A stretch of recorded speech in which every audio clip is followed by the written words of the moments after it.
నా బైక్ అయితే అన్లాక్ అయిపోయిందండి. సో, నేను వెళ్తున్నా నర్సరీకి. ఎందుకనుకుంటున్నారా? కోకోపీట్ కొనడానికి. అది చాలా చీప్ ప్రైస్‌లో. కోకోపీట్ అంటే చాలా మందికి తెలియదు. కోకోపీట్ మా సాయిల్‌ని మాయిశ్చర్‌గా హోల్డ్ చేస్తుంది అండ్ వెల్ డ్రైన్‌ని కూడా పెడుతుంది. నర్సరీ అయితే వచ్చేసిందండి. ఈ నర్సరీ ఎక్కడ అనుకుంటున్నారా? మన గుంటకల్‌లో ఎస్టేట్ ఉంది కదా! దాని జ్యోతి చకోరి అపోజిట్‌లోనే ఈ నర్సరీ ఉంది. ఈ నర్సరీలో మనకి టొమాటో, బ్రింజాల్, రెడ్ చిల్లీతో పాటు కోకోపీట్ కూడా చీప్ సేల్ చేశారు. చీప్ అని ఎందుకు అన్నానో నేను ముందు చెప్తా. సో, ఈ గుంటకల్‌లో ఎవరికైనా కోకోపీట్ కావాలంటే అతి తక్కువ ధరలోనే వీళ్ళు మనకి ఇస్తారు. ఇదిగోండి ఇదే యూజ్ చేసిన కోకోపీట్. నేను ఇక్కడ యూజ్ అని ఎందుకు అంటున్నాను అంటే, వీళ్ళు ఈ కోకోపీట్‌ని సీడ్లింగ్ గ్రోత్ కోసం వన్ టైమ్ యూజ్ చేస్తారు. మళ్ళీ యూజ్ చేయరు.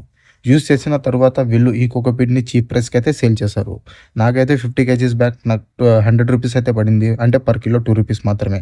మార్కెట్‌లో పర్ కిలో ₹30-40 సేల్ చేశారు. యూజ్ చేసిన కోకోపీట్ అయినా కూడా క్వాలిటీ మాత్రం సూపర్‌గానే ఉంది. ఈ కోకోపీట్ నేను తీసుకెళ్ళి నా bonsai plants and fruit plants, adenium ప్లాంట్స్‌కి యూజ్ చేస్తాను.